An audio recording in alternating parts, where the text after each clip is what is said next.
కరెక్ట్గా 5 రోజుల కిందటే వచ్చింది సార్ మా రామారావు గారి ఆఫీస్ నుంచి.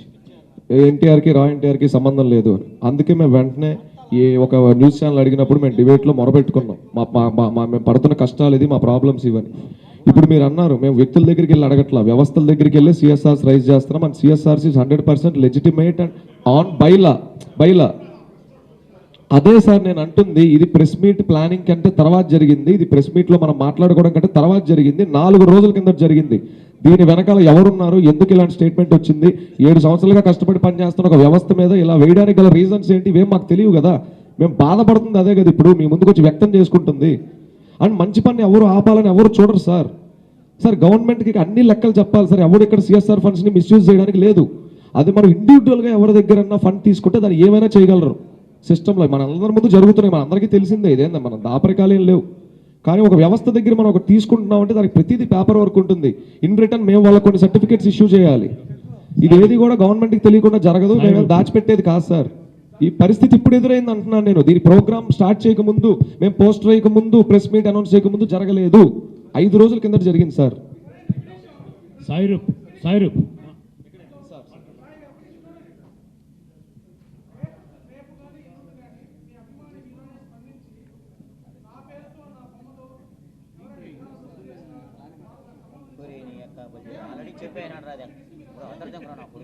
పోలీస్ కంప్లైంట్ అంటే సార్ ఇక్కడ అదే సార్ మేము ఉంటుంది. అదే సార్, అలాంటి కేసు పెట్టిన రోజు మేము తప్పు చేస్తే దాన్ని ఎదుర్కోవడానికి మేము సంసిద్ధంగా ఉన్నాం సార్. సాయిరూప్ ఇటు మీరు 7 ఏళ్ళుగా కార్యక్రమాలు చేస్తున్నారు. అయితే ఇప్పటి వరకు కూడా ఎన్టీఆర్ గుర్తించలేదు కాబట్టి ఈ కార్యక్రమం ద్వారా అట్రాక్ట్ కావాలని చెప్పేసి ఈ కార్యక్రమాన్ని తీసుకొచ్చారా? మీరు చెప్తున్న దాన్ని బట్టి సెల్ఫ్ ఫండింగ్తోనే సేవా కార్యక్రమాలు చేశారని చెప్పారు ఇప్పటి వరకు. అయితే 7 ఏళ్ళుగా మీరు ఎన్టీఆర్ని కలవలేకపోయారు, మా ఎన్టీఆర్ మమ్మల్ని కలవలేకపోయాడు అని చెప్పేసి మీరు మాట్లాడారు. మరి ఎన్టీఆర్ మీతో మాట్లాడాలని మాత్రమే ఈ కార్యక్రమానికి తెరతీశారా? లేదు అంటే దీని వెనకాల ఏదైనా పొలిటికల్ మోటో ఉందా? అంటే ప్రత్యక్షంగా పరోక్షంగా చాలా విమర్శలు వస్తున్నది ఏంటంటే రాజకీయ విద్వేషాలు చెలరేగే విధంగానే వ్యవహరిస్తున్నారని ప్రధానమైన ఆరోపణ రాష్ట్ర రాజకీయాల్లో చర్చగా కొనసాగుతుంది. అలాంటి ఇంటెన్షన్ మోటో ఏదైనా మీకుందా? స్పష్టంగా చెప్పేయండి. ఎందుకంటే మీరు ఎన్టీఆర్ మీతో మాట్లాడలేదు కాబట్టి ఈ కార్యక్రమం చేస్తున్నాం అన్నట్టుగానే మీరు ఇందాక మాట్లాడారు. మరి ఎన్టీఆర్తో మాట్లాడితే ఈ సేవాయజ్ఞం ఆగిపోతుందా?